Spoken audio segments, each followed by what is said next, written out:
what's the use of two strong legs if you only run away? And what use is the finest voice when you have nothing good to say? What good is strength and muscle if you only push and shove? And what's the use of two good ears when you can't hear those you love? It's not just what you're born with, it's what you choose to bear. And it's not how big your share is, but how much you can share. And it's not the fights you dreamed of, but those you really fought. It's not what you've been given, it's what you do with what you've got. Yeah, it's not just what you're born with, it's what you choose to bear. And it's not how big your share is, but how much you can share. And it's not the fights you dreamed of, but those you really fought. It's not what you've been given, it's what you do with what you've got. Hey, guys. My name is Nathan Moss, and today is November 11th, November 14th, 2024.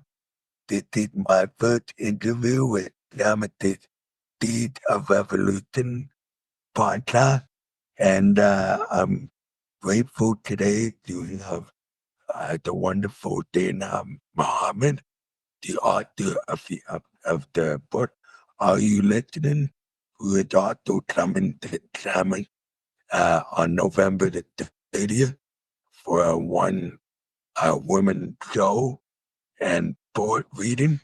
And so we thought it would be good if we got an in-depth interview beforehand. So again, welcome, Dana. It's a pleasure to have you here. Thanks, Nathan. No worries. So my first question to you is, to quote you, you're just a board with journal for question. I come out of the confusion for the moment of confession.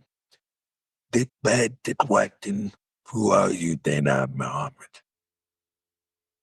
It's such a big question. In the poem that I wrote that in, the next lines are, I'm just a poet with journals full of questions. I've come out of confusion for this moment of confession. I'd like to confess that I'm just like the rest. I'm made of blood and bone and vulnerable flesh. I'm made up of stories and ego who feeds me lies. I've got a history of shadows and sadness deep inside. Maybe that sums it up. I mean, I'm a human on this planet, just like anybody else. And yeah. And so that defines who you are. It's just a human with a reflective soul, full of life and pain, full of good and bad, and wanting to share that with the larger world. I think for me, the biggest thing I always circle back to is equality. And we live in such a hierarchical world, and like the pyramid, the power structures we live in are so unfair and unequal. And so I think I like to talk a lot about being equal, being the same. Like none of us are better than anybody else, and we all matter and we all have different needs, but we all matter. And I come from a culture of dignity and respect. And so equality, like there's respect for your elders, like they have a different role, and there's respect for children. They have a different role, but at the end of the day, we're all equal. And so that's something I always come around to. Speaking of culture, you've done, and it is one of my favorite quotes that I've read from you so far, is you've said, I am my culture personified. That's a pretty bold, yet beautiful and defiant statement. How did you reach that conclusion of knowing that about yourself?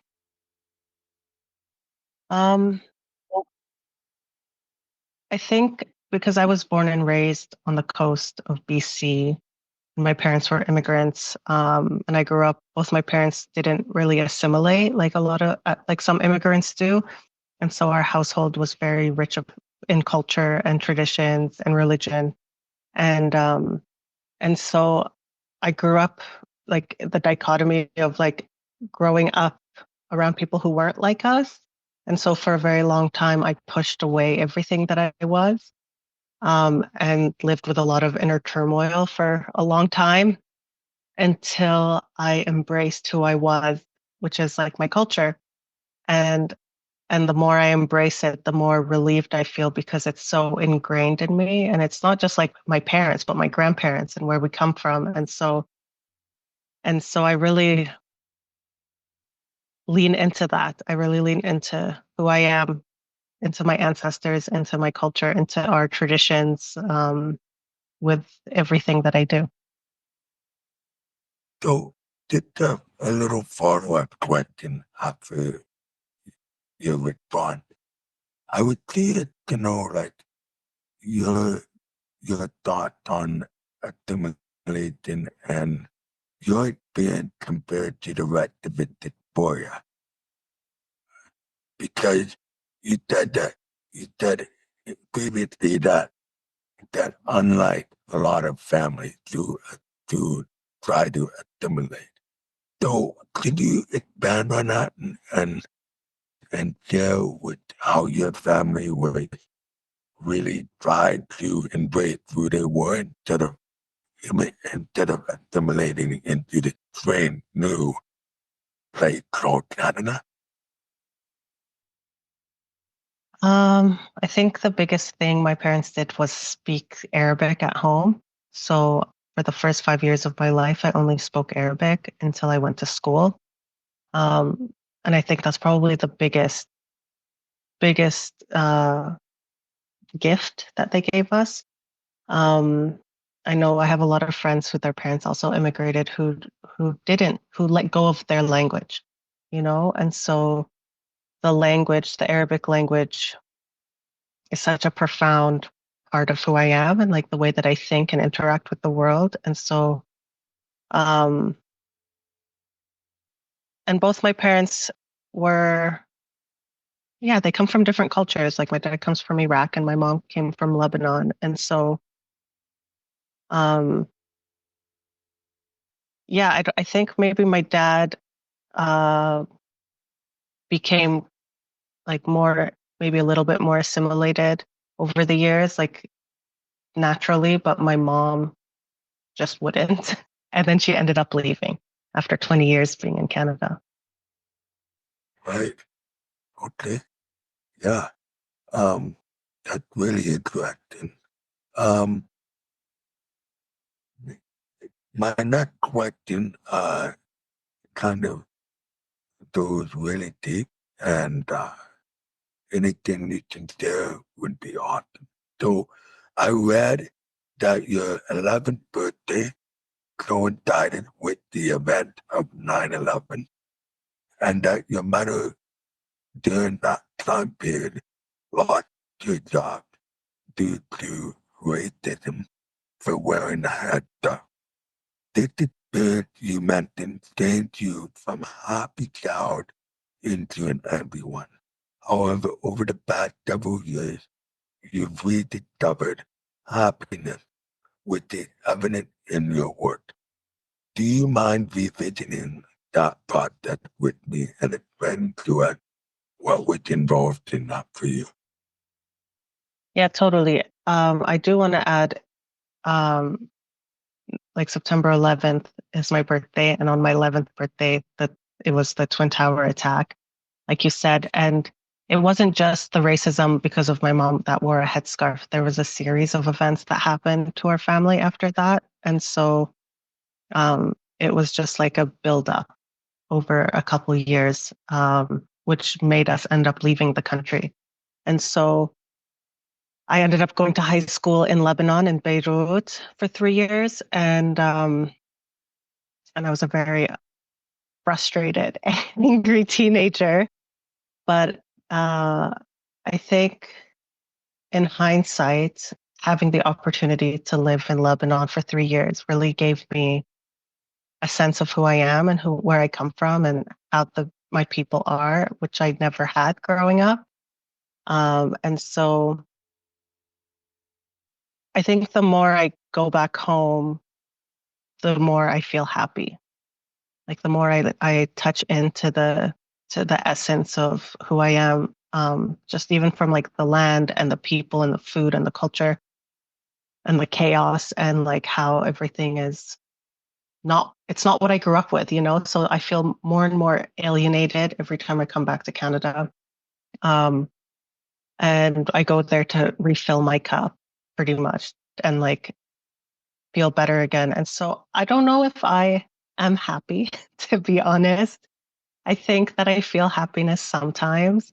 I think my biggest, I don't know if it's my biggest, but like a goal of mine is to not perpetuate what's happened, to not be a victim of, you know, the state of the world or how my family, how I came to be and how like what my family has been through. And, um, and to, and to be the change. I mean, maybe it's like cheesy or corny or whatever, um, but to choose to, I don't, I don't want to just live in despair and suffering and misery. You know, like I have this opportunity to be alive and I want to fight for something better and I want to work towards something better. And that's what like my family has shown me. Like they've been through so much horrible wars for so long and they're still going through it and they still smile and they still love and they still show up and they still eat together and they still take care of each other. And it's so basic. So I think that um I don't know if it's, yeah, I don't know. I sometimes reject the word happiness a little bit just because this culture here is so like sometimes it coincides with like positivity and be happy and see the brighter side of things and like the silver lining. And um, I think for me, I would maybe say I like honesty and realness, and I think that's what all the hardship in my life has moved me towards. Um, then I did that to follow that up with um, I don't realize, and I don't realize that I feel it's important to learn from others, to remind me, to remind myself that racism is very much pertinent, pertinent part of um, Victoria's experience here in Canada, and there's an often generic assumption that because Canada is not overt like the United States, and there's not as much literature or press per se about the racism that takes place in Canada. What is your message to people from my side of the fence, if you will, that say that Canada is a place of equality, inclusion, and doesn't is not deep in racial practices? What would you say to that general assumption based on your personal experience? You know, racism, I think, is all around the world. Like there's racism in Lebanon too. And I think that comes back down to this sense of superiority. People thinking that they're better than other people for X, Y, and Z. And racism is when it's about the color of your skin or your ethnicity. Um, but that's why I come back to equality because nobody is better than anybody else. Like nobody, you know, like we all breathe. Like we all need air, we all need water, we all need the earth to like eat food. And so for people here, I mean, I've been focusing on this topic listening for a few years, and I think that listening is extremely challenging and also it, profoundly it changes you. And so I think my greatest, I don't know, greatest. I think what I really care about um, is for people to listen to each other like even when they disagree or even when they have perspectives that aren't the same, because that's where we can actually learn. So if, like, I have friends who I've never been able to talk to about racism with, and I don't really hang out with them much anymore, but they, like they couldn't even listen. They couldn't even try to understand where it's coming from because they've never experienced it and they've never seen it. And so I think we all have a lot to learn from each other. We all have different things to learn from each other. And I don't know, I wouldn't say this country, like, I mean, this country is founded on genocide. And I think the memory of that lives in the cultures that we live in. And so I'm an artist, so I'm extremely sensitive and observant, and I care a lot. And so um I'm just one story, but like I live in a place where they deemed the indigenous people here extinct so that they can build a dam, and there's like all this. It's heartbreaking. And to like thrive here and be happy, like I don't want to thrive here and be happy because of that, like I feel like I have to find another way in and through. Um, yeah. Okay, thank you for that. Listening is really, really important. And I think it gets lost in the in conversation. That conversation is not just exchanging of experience of ideas and trying to tell our stories, but to also listen to each other when we actually share our experiences and stories. Because those stories are meant to have an impact so that we can look at our own lives and say, what can I do better? Um, you mentioned that you have lived a lot of your life moving back and forth between Canada and Lebanon. You mentioned that you went to high school in Lebanon. Um, and one year in particular was the 2006 Israeli invasion. Are you comfortable sharing some of those experiences with us and explaining how those experiences changed you and shaped not only your career but your your personal self? Yeah, to be honest, I didn't talk about this for a very long time. I didn't talk about like none of my friends knew that I had been through that. And that was 18 years ago. And I probably just started talking about it in the last couple of years with friends. And so,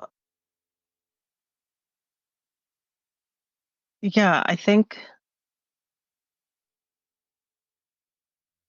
think like now that it's 18 years later and there's another war happening in Lebanon, all those things that I have avoided feeling for for 18 years, I'm feeling again. And now I'm older. I was 15 years old then, and I'm 34 now. And so I am reliving it. I'm reliving it at the moment, but from a distance and from through a screen. My mom is in Lebanon, and a lot of my family and friends are there. And so um, I think like during the war in 2006, when I lived in the southern suburbs of Beirut, which is what's being heavily bombed right now, Right. like that, um, and uh, like when the war started, everything changed. Like the whole field of existence and like how people were interacting, it just changed. It seemed like time didn't exist anymore. Um, and everybody was on alert. And I mean, I was 15, but um, yeah, I think it was devastating to see, like the first bombs that went off were across the street from our house, which was the airport, and they bombed the runways um, super early in the morning, and then yeah, just seeing like whole neighborhoods, like buildings flattened, and watching bombs being dropped on Beirut from like the mountains, and having to leave. I didn't have to leave, but I chose to leave. I was evacuated, and then coming to like it was a really like it's really made me a strong person and someone like I mean, right now I'm refacing mortality, watching the war happen, and I think that's what it did. That, like everything ends, and also the destruction is horrifying. How like whole lives can be built and then taken away in a second from a bomb being dropped. Um, but also my family's lived through wars. Like my mom grew up in the Civil War. It started when she was 13, and all my aunties and my grandparents and my grandma's from Palestine, and so she left. I think she was 12 when she left Palestine, and my dad's from Iraq, and he left during the Saddam Hussein regime, and then they had so many wars after he left, and so I think if anything, it's helped me understand why everybody's a little bit sideways where I come from. Like everybody's traumatized, and to understand them, like to have more compassion for them, and to like it makes more sense, unfortunately. I don't know, there's such strength, like we see it in Palestine right now in Gaza, and how, people see their families getting killed, and they call out to God, and they like hold each other and cry with each other and scream, and eat together. And um, I don't know, maybe I'm just going off on a riff here, but uh, yeah, I'm thankful. I'm thankful, if anything, I'm thankful to have um, And had those is your experiences. is your family in Lebanon, your family and friends, are they generally uh, spread out throughout different parts of Lebanon, or are they all kind of located in the south? Yeah, they're all separate. They're all in different places, doing different things. But yeah, they're all in different places. Okay, okay. Um, so I've seen some documentaries. I've also been to quote unquote Israel Palestine myself. And I've discovered that Beirut and Lebanon are beautiful places, along with Iraq and of course Palestine. All three of which you have familial ties to. What are some of your favorite things about those countries in terms, i.e., food, fashion, history, critic, and even fun adventures you might remember? Yeah, I when I go to Lebanon and I land like in the airplane and I get out of the airplane, like I instantly feel better. And so I would say everything. I mean, I haven't spent time in Iraq. Only spent 10 days of my life in Iraq when I was 20, and I haven't been to Palestine, so I can't really speak to those places, but I can really speak to Lebanon because I've spent years there. Um, Right. and I love everything. I seem to accept it. I seem to accept like the culture and all, like the whole dynamic, the whole spectrum of that it comes with, like from, like very fashionable, fancy. People really dress up and really take care of themselves. And then you also see like kids with bare feet on the street begging for food and money and selling gum or toilet paper, not toilet paper, Kleenex or whatever, selling thing, like, and there's such a spectrum of like old broken up cars and like really fancy new cars. and like beautiful restaurants with big piles of garbage next to them. Like there's so much. I love, I love, I love it all. I love every single speck of sand and water and air and humans that make up Lebanon. And um, it is beautiful. The landscape is beautiful. The sea is beautiful. The language is beautiful. The chaos is beautiful. The food is amazing. My ancestors are there, so I get to visit them when I'm there. And the history,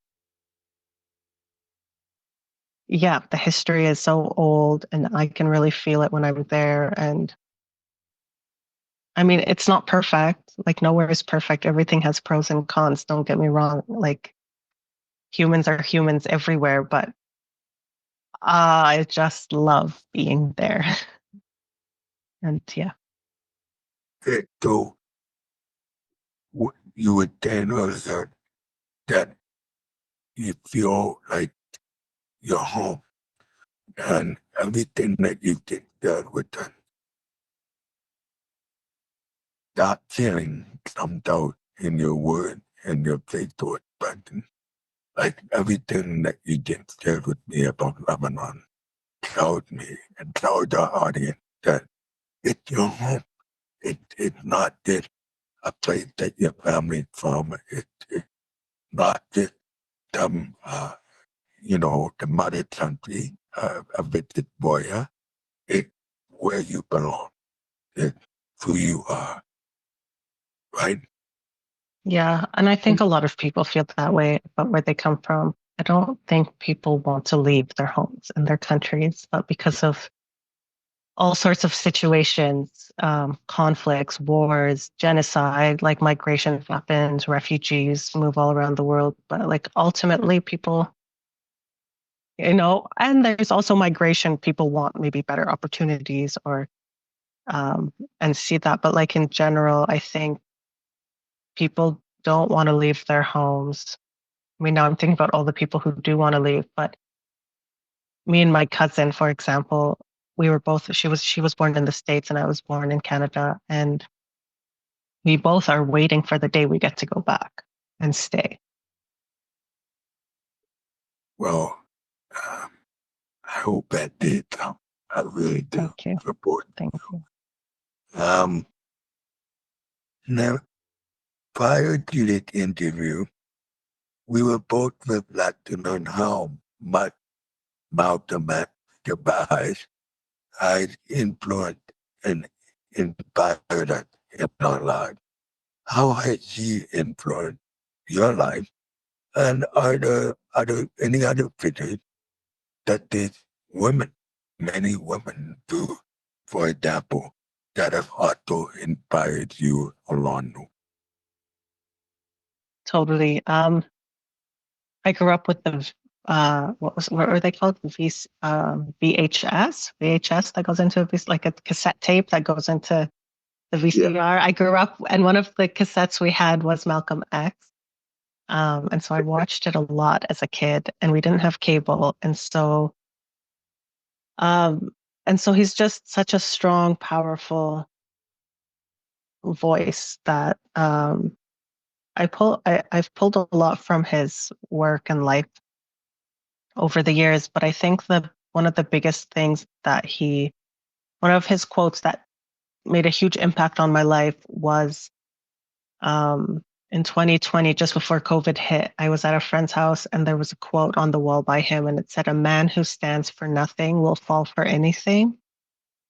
And up until then, I was the kind of person who um, didn't stand up for anything. I was more in the mindset of like, I want everyone to be happy. I want everything to be okay. Like just kind of like loose, like obviously that's an end goal, but the road to that end goal, you have to take a stand. And so it changed me. That quote changed me because after George Floyd was murdered, I went to my first protest. I went to my first protest and helped out, and ever since then, that's when I started this project on listening, was in 2020. And so um, I took a stand, and it was about racial justice at the time. And it was extremely scary to put myself out there in that way. But every year I feel stronger for being able to take a stand in what I believe to be important and true. And so I'm so thankful to Malcolm X for that. And then other powerful voices, I really love Maya Angelou. Um, she, I really love her work. I love her story. Um, I also put down Gibran Khalil Gibran, which I studied in school. He was a Lebanese poet. Um, and then there's like Sufi poets as well that I relate to because Sufism is, I think Sufism is like the mysticism of Islam. And I grew up Muslim, and so I could relate to it a lot. And there's also sorts of different Sufis that I have read over the years as well. So would you say that quote was that you shared about Malcolm X? Was that an epiphany or a light bulb moment, or did it wake up the radical aspect of you that kind of said, oh yeah, I don't want to, I need to take the stand because I am who I am, and my people and my world need me to have a voice. So would you say that that quote kind of woke something up in you? I think it stayed with me. And so when different decisions I had to make over the following months, it just stayed, it like reverberated in my head. I knew I didn't take a stand. You know, my mom always says life, موقف, الحياة موقف, which means like life is a stand. Like with your body, with your life, you are taking a stand. And so you can do it consciously or unconsciously. And so, yeah, I mean, it's like a longer story, the whole reasoning behind it. But yeah, it really, so when the moments came to make decisions, even though I was scared and didn't want to, I chose to anyways. Yeah, and it, I really appreciate that. That because I think a lot of us go through that in our own way to get to where we are now. Your poetry has appeared in several publications, including Passport of Witness, an anthology of stories from Palestinian in the diaspora. Why was now the time for your first book? Are you listening? Uh, you know, my quick answer would be like it just kind of happened, but I shouldn't answer like that. um, so why now? So, like I said, in 2020, I started this journey of exploring what listening means. So, I did an art residency for the first year, 2020, 2021. And then I just did some other projects. And so I wrote my book, which is actually the script of my play, my one woman show. I wrote it in 2022 after interviewing 47 people, asking them questions about listening.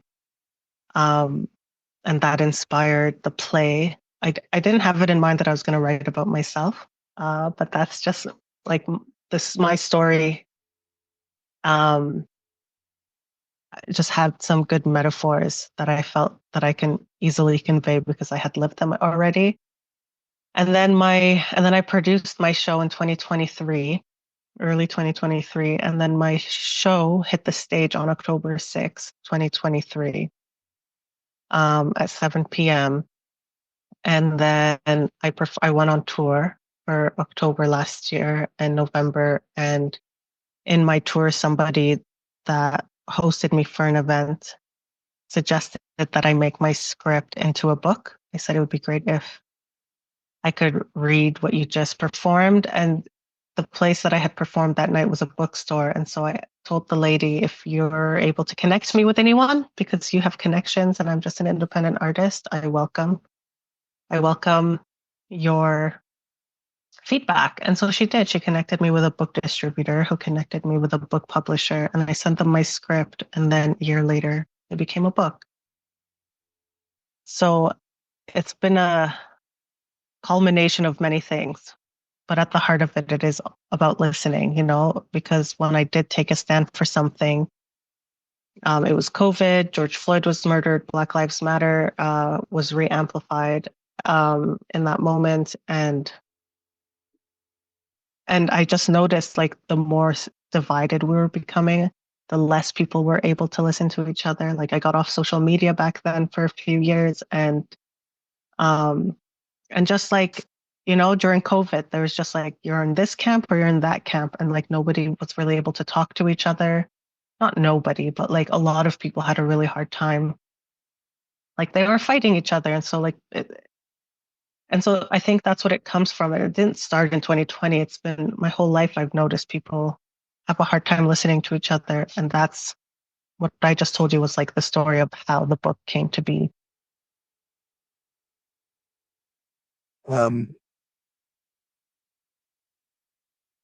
You said I don't think this life fit right in it. But it means it looks something a little bit different for everyone. What did not taking your life for granted look like for you? Yeah, I think this touches on what we were talking about earlier. Because my parents immigrated here, like I'm one of the first people in my family to be born on this side of the world, and um, like my immediate family. And so I feel like I have a responsibility, like I have so much privilege. I have running water, I have hot water, I have a fridge with food in it, I have a roof over my head, I have a career, and I have the opportunity to pursue my career, which was my passion for a long time. And so I think I've been given an opportunity that I don't want to waste. And I feel a responsibility, I feel a responsibility for everything my family has been through so that I'm here. So I want to make the most out of it. And um, yeah. Um, it's not question kind of you go deeper into your dad. Sure. Um, I read that you've had a profound struggle with cognitive dissonance living here in white will be the and Canada. Do you mind shining some light on that? Totally. Um, yeah, like I said earlier as well, like growing up in such a Muslim Arabic household and everyone around me wasn't that. Like I hated who I was for a long time. I didn't want to be Arab. I didn't want to be Muslim. I didn't want to be identified, in the ways that what I was born into. And so over the years now that I've been reckoning with a lot of those parts of myself and loving those parts of myself and reconnecting with my roots, like the messaging is still there, like I have changed and I'm able to carry myself as I do, but like since this genocide started, every single thing that this community has done to stand up for Palestine has had pushback,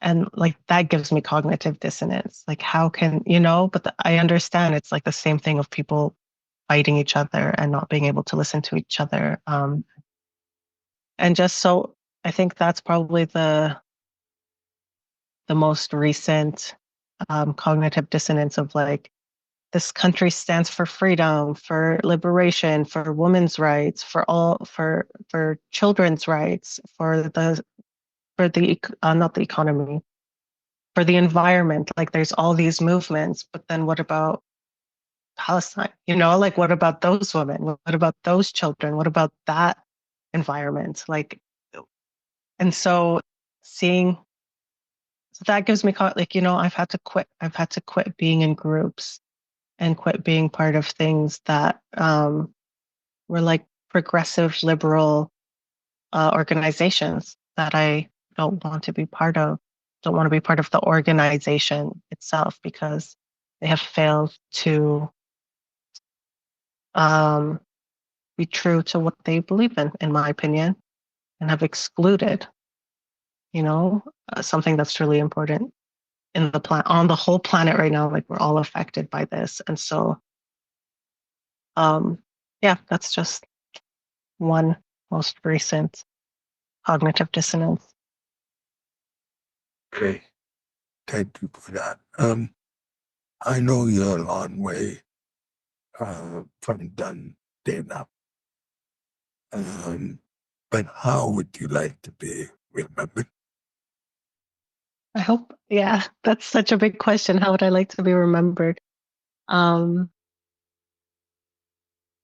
I would like to be, I mean, if I'm remembered, that means I made connections in my life and had relationships and friendships and family and and I hope I am remembered in the very most basic human way.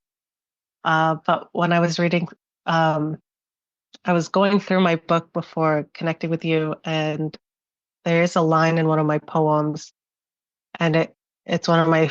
I mean, I say this probably about all my poems that they're my favorite poems, but this one poem called Orchards, which is in my book, and I say I want to be part of planting a legacy that surpasses war and human greed, that goes beyond you and me and becomes a gateway for what we can't even imagine yet. And it goes on and on.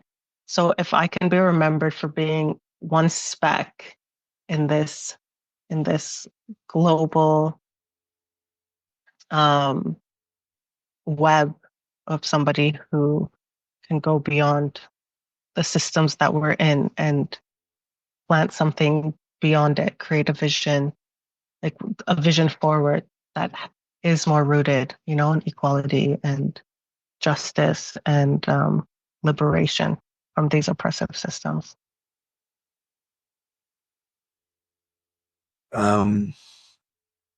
Deed of revolution and famine, albeit in a decolonial mutual aid practice. Do you have any org, individual, collective, or radical movement, or listeners and or talent could donate or support in the general Middle Eastern region? I understand that the roots are in Lebanon. So if you know of anything in Lebanon that we can and do it, support, let our audience know if you have any. Yeah, I think right now the places in Lebanon are all individuals. I have a friend who's doing a bunch of distribution.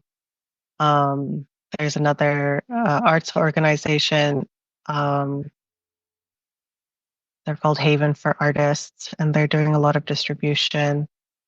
Um, like a bunch of different art sense and cultural centers are doing a lot of distribution, buying food, buying mattresses, buying blankets, pillows. Um, I've been doing fundraisers, selling my art and sending it to my mom to buy stuff for the displaced people in our village. And then for a lot of our initiatives that we've done here for Palestine and Gaza particularly, we've been donating to Anira, and they've been working on the ground. Their employees are Palestinian, and they work in Lebanon and Palestine, and they provide clean water, food, clothing. Um, like I just saw, I think some photos yesterday of them in Palestine with like little pencil cases for kids, and I don't like, like basic needs for the people on the ground. And they're an organization, so sometimes people, that's like the easiest way. But yeah, I think there's a lot of different things. Right now, I'm focused on sending money to the people in my specific village. There's 300 people there, but I mean, there's like 1.2 million people displaced in Lebanon and more than that in Palestine. So, Yeah, it can't be done by one person. it had to be done collectively, right? Yes. When it's that part that they've written, right? Like it more and what people need to let into it. We need faith by it to live. We want to have a chance to live to create a world. Then you help it do that in the time of upheaval and disruption. And I think the point to listening, which is a theme of who you are, and I think our turn to listen and give whatever support we can. If you don't mind, I just wanted, if you don't mind me adding just to that, because people ask me a lot about what should they do, and I know you're saying this in regards to like money being donated, but I think also like what people can do.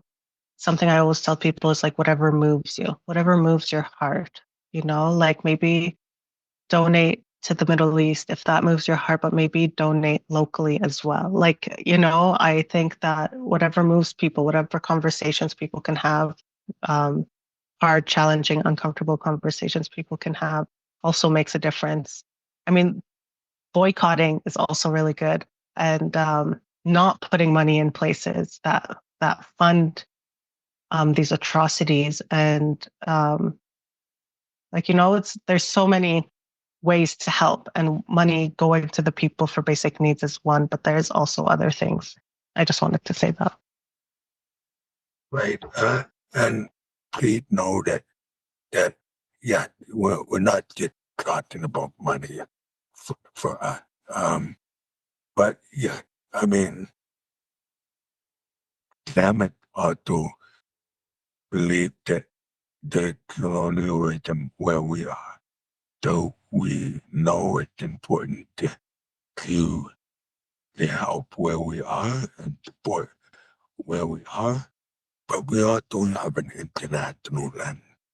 And so we also want to be available to people that need whatever they need right now. Right. So, but you know, because that's a dark time for all of it, specifically those in the Middle East region, and Lebanon faces yet another genocidal colonial invasion. I was wondering if you could read this line, because I think at the end of the day, we need, like you were saying earlier, happiness is so important. And we need to remind ourselves that we really need to try to be happy even when the times are tough. And so I was wondering if you could read that line for our audience before you go. Yeah, totally. Um, it goes, I hear your heart. I hear your prayers to be loved and seen and cared for softly. Are you listening? Joy is waking. Thank you so much, Zaynab, and for you giving your time today. You brought it us and me so much in the tower. And I just want to remind our audience that you're coming to unceded Lekwungen territory in so-called Victoria on November 30th uh, at 7 p.m. at Climate Info Dropped Input for a book launch in your show. So you are auditing, read, try and be there. It's going to be a real special night. And it's already online and being promoted. So we hope to see you there. And once again, thank you so much, Zaynab. I really appreciate the time that you've given us today. Thank you as Jesus well. It's Christ great to came connect. back today like you threatened he will. Which poor group of people do you think that he would kill? And who would Jesus choose to starve if you gave him the chance? And if there was a genocide, would he take a neutral stance? Who would Jesus bomb? Tell me, who would Jesus bomb? Would it be kids in Palestine, or how about Vietnam? Would Jesus bomb the atheists, the Muslims, or the Jews? I want you to ask yourself, well, what would Jesus do? I want you to ask yourself, well, what would Jesus do? Would he say it's complicated and there's sinners on both sides? Or would he say that some people, they just deserve to die? If Jesus Christ rose from the dead and on a sidewalk slept, would you extend your hand to him or just watch where you stepped? Who would Jesus bomb? Tell me, who would Jesus bomb? Would it be kids in Palestine, or how about Vietnam? Would Jesus bomb the atheists, the Muslims, or the Jews? I want you to ask yourself, well, what would Jesus do? I want you to ask yourself, well, what would Jesus do? Would Jesus hate the gay folk, the queer folk, or the trans? Would he suggest they end their lives according to God's plans? Would Jesus tell a homeless man to get a fucking job, or turn his back on the poor? Would Jesus be a snob? Who would Jesus bomb? Tell me, who would Jesus bomb? Would it be kids in Palestine, or how about Vietnam? Would Jesus bomb the atheists, the Muslims, or the Jews? I want you to ask yourself, well, what would Jesus do? I want you to ask yourself, well, what would Jesus do? Would Jesus build a border wall? Would Jesus drive a tank? Would Jesus be a landlord? Would Jesus run a bank? Would Jesus Christ feel safe in his skin if he came to your town? And would you still believe in him if you found out he was brown? Who would Jesus bomb? Tell me, who would Jesus bomb? Would it be kids in Palestine, or how about Vietnam? Would Jesus bomb the atheists, the Muslims, or the Jews?